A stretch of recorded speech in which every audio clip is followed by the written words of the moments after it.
Hello, and welcome to a Pokemon XD Gale of Darkness video, where today I'm going to be completing the game with the Magneton line. Now, I think that both Magneton and Magnemite are going to do very well throughout the game. However, this is a Pokemon with very high highs and probably some very low lows, and that mostly comes down to the fact that, just like many electric types, its move pool is very centralized around electric type moves, and so it doesn't really have many options to actually deal with ground types, which is going to be a huge issue. And on top of that, ground type moves are 4 times effective against it. With that being said though, there's not a lot of Pokemon who use ground type moves, so hopefully it's not too big of an issue.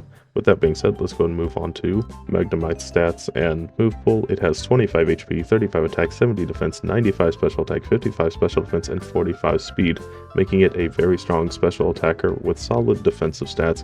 However, its HP is so incredibly low that I'm not sure if that defense and special defense are really going to do much. But anyway, moving on to the move pool, and it gets access to only normal and electric type attacking moves, which really isn't all that great, and so I will have to rely on hidden power to hit other types. And unfortunately, what makes matters worse is that a lot of ground types are actually paired with the rock typing, making those normal type moves not very effective. Though luckily Magnemite does get Sonic Boom, which is generally a pretty bad move because it does a flat 20 damage, but considering my other options are to either do no damage or not very effective damage on a very low attack stat, it's probably Magnemite's best option. Now moving on to our Magnemite in particular, it has a naughty nature, raising its attack but lowering its special defense. It's definitely not a great nature to have, but the tackles in the early game will be doing a bit more damage, I suppose. It gets access to the Magnet Pool ability, which makes it so steel types can't switch out. It could have also had Sturdy, but that's practically useless in this generation. And at level 10, it gets Metal Sound, Tackle, and Thunder Shock, which is a pretty decent starting set. So with that, we go into the game, and at level 11, Magnemite learns Supersonic, and then I go into the battle against the old man.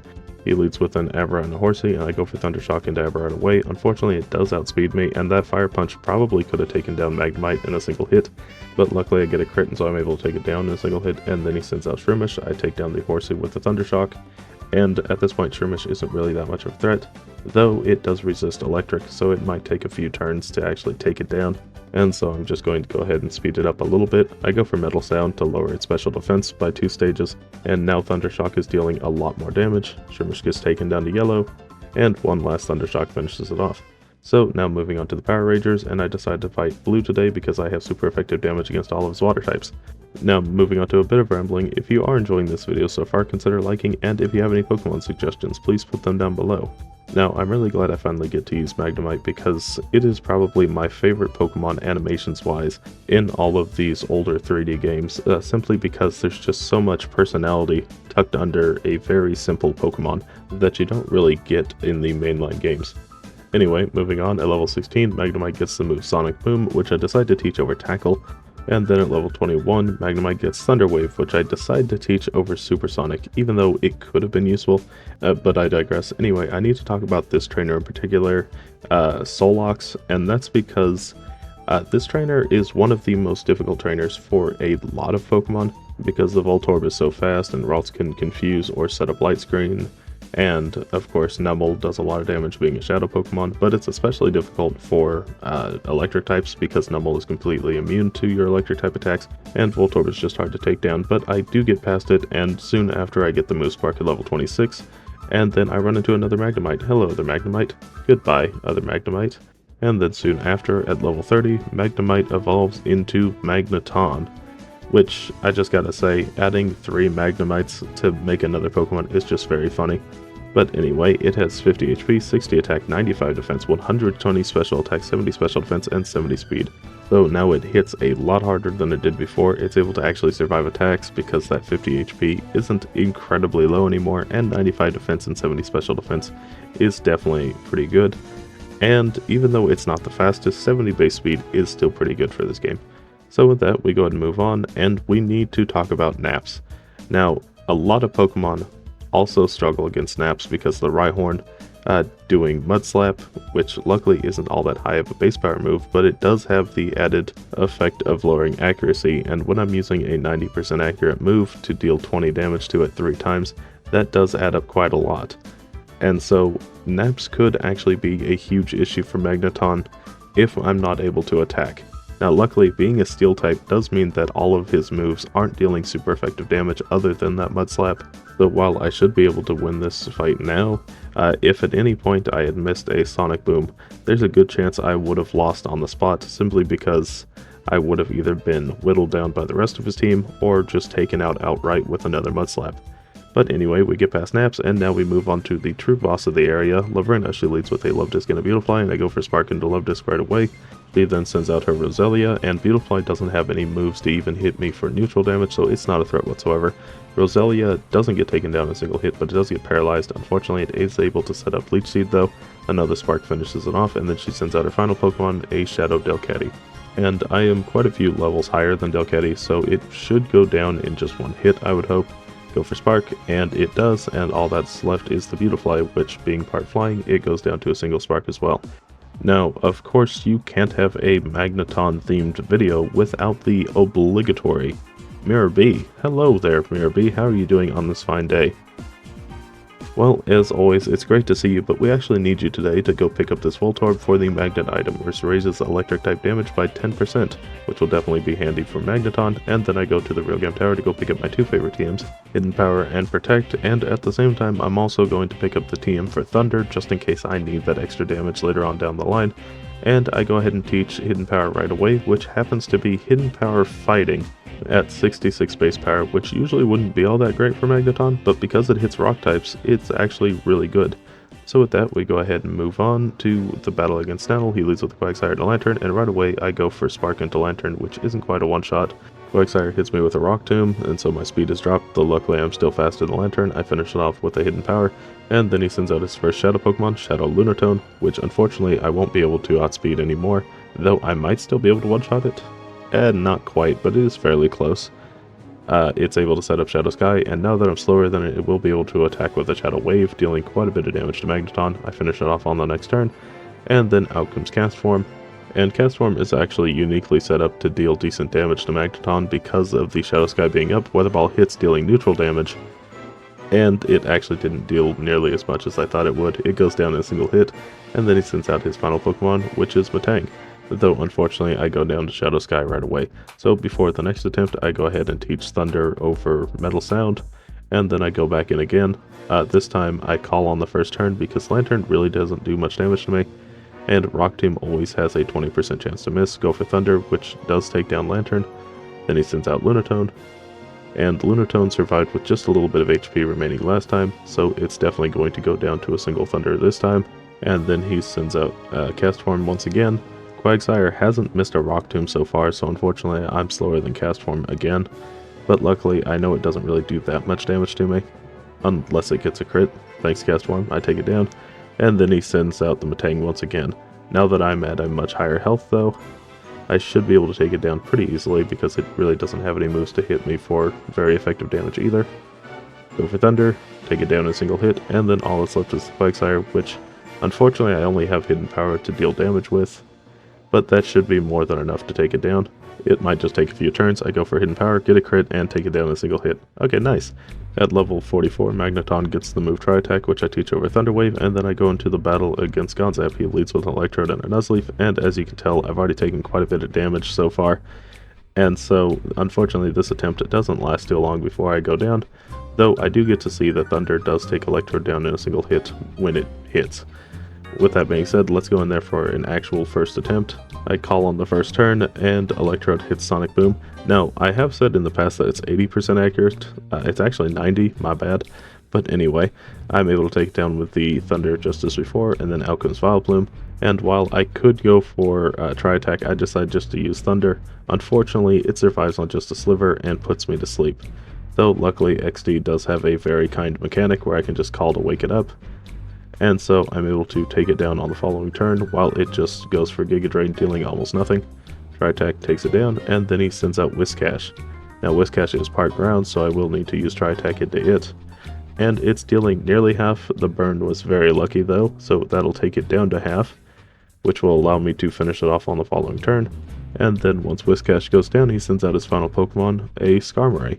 And as long as Thunder hits, it goes down in a single hit. And then all that's left is the Nuzleaf left, which goes for one last Hyper Beam before going down to Hidden Power. Now with Gondap defeated, I go to the Pyramid where I pick up the TM for Thunderbolt and I teach that over Spark, and then I run into another Magnemite. In fact, it's a Shadow Magnemite. Hello, other Magnemite. Goodbye, other Magnemite. Anyway, at the top of the pyramid, I run into Gorgon. He leads with a Laron and a Celio, and right away I go for Thunderbolt to take down Celio in a single hit, and then out comes Slowking. And I decide to take down Laron this turn because it does have Earthquake, so it goes down to a single Thunderbolt, then out comes Ursaring. And now that Slowking and Ursaring are out together, Ursaring is going to go for Protect, so I go for Thunderbolt to finish off Slowking, and then he sends out his first Shadow Pokemon, a Shadow Primeape. Now, I do need to get rid of Ursaring at this point because it also has Earthquake, and luckily I get a crit, taking it down in a single hit, and then he sends out his final Pokemon, a Shadow Hypno. Primeape goes for Shadow Storm, dealing not very much damage actually. Go for Thunderbolt to take it down in a single hit, and then all that's left is the Hypno, which hits its own Shadow Storm, taking me down to half, and Thunderbolt takes it down in a single hit. So now moving on to the last area of the game, and Magneton is doing exceptionally well, with only a slight slowdown right at the beginning.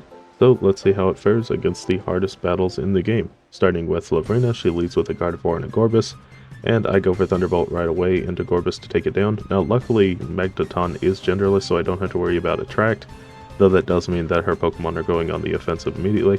I go for Tri-Attack to take down Roselia in a single hit, and she sent out her first Shadow Pokemon, a Shadow Farfetch'd, and I want to get rid of it right away because it is going to go for Shadow Panic.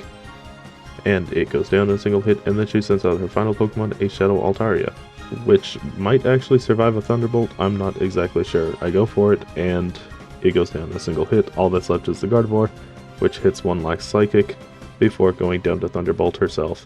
So with that, Lavrina was very easy. Moving on, and I run into another Magneton. Hello there, other Magneton. Goodbye, other Magneton. Now at the top of the volcano, I run into Snaddle. He leads with a Matang and a Quagsire, and right away I take down Matang, though in hindsight I really should have taken down the Quagsire first because its mud shots do quite a bit of damage to me, and I'm only doing half to it with Tri-Attack, and so after just a couple turns I'm taken down to a quarter of my health, and now I'm slower than Scizor. I go for Tri-Attack to take down the Quagsire, and then he sends out his first Shadow Pokemon, Shadow Solrock, and I go for Thunderbolt to take it down right away, though because it's faster it's able to set up Shadow Sky, which completely negates my leftovers, so I won't be able to heal anymore. He sends out Cast Form, and unfortunately Cast Form does have Flamethrowers, so it's able to outspeed and finish me off. So I decide to reset and go back into the battle once again, and this time I go for Tri-Attack into Quagsire right away to take it down as soon as possible. It hits a Mud Shot, taking me down to half, and then I'm able to finish it off on the following turn, and then he sends out the Scizor once again. Now, Scizor surprisingly wasn't all that much of a threat, though I do think I do want to get rid of it anyway because it does have Silver Wind, which always has the chance of raising all of its stats, making it a much bigger threat. But anyway, out comes the Shadow Solrock once again. I outspeed this time and take it down with a single Thunderbolt, and then he sends out Cast Form. And because Cast Form is definitely slower than me, I go for Thunderbolt to take it down, and then he sends out his final Pokemon, which is a Shadow Starmie. Now Starmie is definitely faster than me, so I need to be able to survive a Shadow Storm, and luckily I do, down to 30 HP, but I know for a fact I can take down Matang in a single hit, and even with a crit it wouldn't be able to take down me, so I take it down with Thunderbolt, and we beat Snaddle. Now moving on to Ardos, he leads with a Shadow Swallow and Alakazam, and right away I go for attack to take down the Alakazam because it has Fire Punch, and then he sends out Kingdra. And Kingdra might actually be a bit of a threat here because I'm not sure if it'll go down to a single Thunderbolt. Swallow decides to go for Shadow Break, dealing a good amount of damage. Kingdra does luckily go down to a single Thunderbolt, and then out comes Heracross. Now Heracross is just going to waste the first turn going for Rock Tomb, so I decide to swap over to the Swallow, go for Thunderbolt to take it down, and then he sends out his next Shadow Pokemon, Shadow Electabuzz. Now Electabuzz is going to be faster than me after this Rock Tomb, so I'm more than likely going to lose this first attempt. Unless it goes for Shadow Half, it doesn't. Shadow Storm finishes me off, and I decide to go and teach Protect to Magneton at this point, just so I might be able to stall out the Shadow Sky, and then I go back into the battle once again. Just as before, I go for Tri-Attack to take down the Alakazam right away, and Swallow sets up Shadow Sky. Now, unlike last time, I am going to go for Protect every other turn to stall it out. That way, whenever I get to the Electabuzz, it shouldn't get the extra damage boost from the Shadow Sky being up, and hopefully I won't have taken as much damage. I go for Thunderbolt to take down the Swallow this time instead of the Kingdra, though I am risking getting hit by Hydro Pump, but luckily it misses. That's very nice. Now at this point I can either take down Heracross or I can take down Kingdra, but I think that taking down Heracross is definitely the smarter option, because as long as I don't get hit by Rock Tomb, I will be able to outspeed the Electabuzz and start taking it down. Unfortunately, there's not a way for me to take it down in a single turn unless it decides to go for Shadow Half, which unfortunately it doesn't, so I just need to go for Tri Attack and see how much damage that does. It does actually more than I expected, taking it down to red. Ice Beam and Shadow Storm take me all the way down to half. I go for another Protect before finishing off the Electabuzz with another Tri Attack, and then he sends out his final Pokemon, a Shadow Snorlax. Now Snorlax is definitely a huge threat because it has Shadow in, dealing a ton of damage, and it's also a very specially defensive Pokemon. Yet despite that, I decide to go for Thunderbolt anyway, and it actually takes it all the way down to yellow. Though I guess maybe that shouldn't be all that surprising considering I'm 27 levels higher than it. But anyway, Snorlax goes down, and then all that's left is the Kingdra, which I know for a fact goes down to a single Thunderbolt. And with that, I'm able to beat Ardos. Now moving on to Gorgon, he leads with a Slowking and an Ursaring, and right away I go for Thunderbolt into Slowking to take it down right away. And then he sends out Aggron, and then I decide to go for Thunderbolt into the Aggron, which unfortunately it decided to protect that turn. Though, with that being said, I know for a fact Ursaring is going to protect the following turn, so Aggron goes down, and then he sends out Walrein, which will definitely go down to a single Thunderbolt. And then he sends out Poliwrath, his first Shadow Pokemon, and it usually just sets up Shadow Sky on the first turn, so it's really not a threat until the following, but it does set up for his final Pokemon. Now at this point, I'm almost certain I'm going to go down either way, so I decided to just go ahead and finish off Poliwrath. Though in hindsight, I probably should have taken down Ursaring because there's always that small chance I could have survived. But anyway, going back in for a second attempt. Just as before, go for Thunderbolt to take down the Slowking, except this time I'm going to take down the Ursaring, that way I don't get hit by Earthquakes anymore. And then out comes the Walrein once again, and then I take down the Aggron, sending out his Poliwrath once again. And on this turn, because the Aggron couldn't protect, Walrein is just going to go for Ice Beam instead of Earthquake. Though it does get a crit, I go for Thunderbolt to take down the Poliwrath, and then he sends out his final Pokemon, the Shadow Mr. Mime. And unfortunately Walrein does go for Earthquake, taking me down to half, so just to be safe I decide to go for Protect on the following turn, and Walrein goes for another Earthquake, taking Mr. Mime down to low yellow. And at this point, I don't think Walrein actually would have gone for another Earthquake anymore because it would have seen the KO on its own partner. But anyway, I take the Shadow Storm from Mr. Mime and finish it off the following turn. Now moving on to Eldis, and he leads with a Shadow Manectric and Ninjask, and I go for Tri Attack right away into Manectric. Not quite taking it down, though it does get burnt, which is very nice. And because the Ninjask is just going to go for Dig every other turn, I can just go for Protect every other turn to avoid it. So Ninjask really isn't all that much of a threat this battle.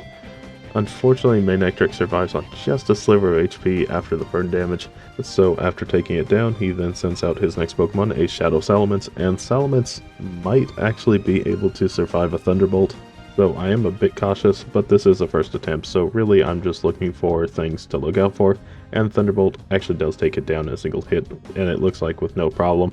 Then he sends out Flygon. Flygon is part ground, so I will need to take it down with Dry Attack, but that should only take a couple turns. It does unfortunately have Flamethrower, so it will actually get one of those off, though luckily it really doesn't do that much damage.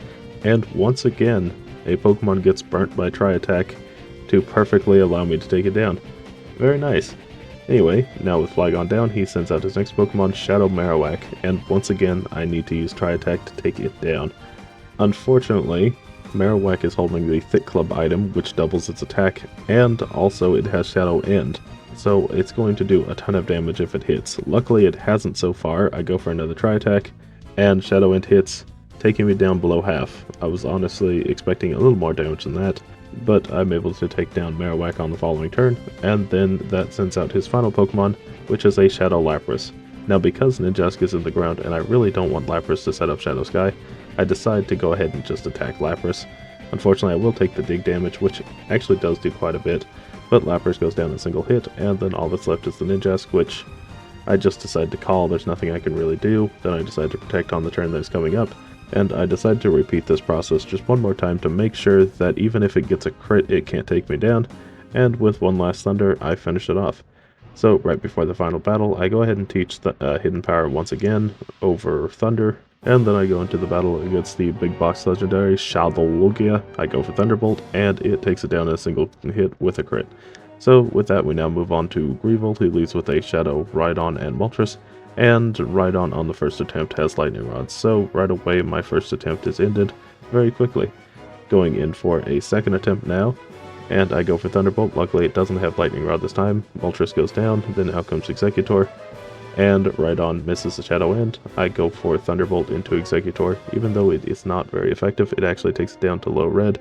It sets up Shadow Hold, and then I go for Thunderbolt to finish it off, sending out his next Pokemon, a Shadow Tauros. And because it has Intimidate, it does lower my attack, making Hidden Power not nearly as strong, so Rhydon might actually be a threat towards the end. Tauros sets up Shadow Sky before I can take it down with Thunderbolt. Then out comes Articuno, and Rhydon hits another Shadow End, finishing me off. Okay, well that's a bit unfortunate, but that leads us to the winning attempt, which just so happens to be the very next attempt. I've taken down the Moltres in a single hit just like before, then out comes Executor, and now that I've used all my rare candies, Thunderbolt actually still doesn't take it down in a single hit. So I had to believe I got a high roll last time, and now I got a low roll maybe, but anyway, Executor goes down, and then out comes Tauros once again. Rhydon misses another Shadow End to go for Thunderbolt to take down the Tauros, and then out comes Articuno once again. And at this point, I'd actually not mind if Rhydon hit me, because now it's only doing about a third after Leftovers healing. I go for Protect, and now I can finally see how much damage Thunderbolt does to Articuno, but I get a crit and take it down in a single hit, so I'm not exactly sure if it's normally a one-shot. Rhydon hits another Shadow End, taking it down to a quarter. I go for Protect once again, and at this point I can either take down the Rhydon or the Zapdos, but I think considering Zapdos is never going to miss, it's definitely the bigger threat. Rhydon misses, I go for Hidden Power, and I finish it off. So with that, we beat Greevil on the third attempt. So let's go ahead and see just how well the Magneton line did. It beat the game at a time of 8 hours, 38 minutes, and 50 seconds at level 79, with 15 feints throughout the game, 10 of those to bosses, and 5 of those to random trainers. Now, I think that overall Magneton is a very solid Pokemon, and I think that really comes down to the fact that Electric is a pretty solid type in this game, and being part Steel is almost always helpful, though being 4 times weak to Ground isn't always the greatest, and of course it falls into the normal shortcomings of Electric types not having a lot of type variety, which is why I'm glad that it got Hidden Power Fighting, because it really does deal with a lot of the rock ground types that it would have struggled with otherwise. At the same time though, Ice, Water, and Grass definitely would have been better Hidden Power types for it to have, but Hidden Power Fighting is still pretty good. And fortunately, it does get Tri-Attack, which means that it doesn't have to completely rely on Hidden Power to deal with ground types. It is just a bit unfortunate that you have to wait so long to get it. Now with that being said, Magnemite finds itself near the bottom of the S tier, and I'm really glad it did so well because I was a bit worried going into this that it would just hit a ground type and just be stuck for a very long time. But luckily, thanks to Sonic Boom and the aforementioned Hidden Power and Tri-Attack, it really didn't happen too often, except for in the very beginning of the game. But anyway, with that being said, if you did enjoy this video, consider liking and subscribing. If you have any Pokemon suggestions, please put them down below. Thank you so much for watching, and bye.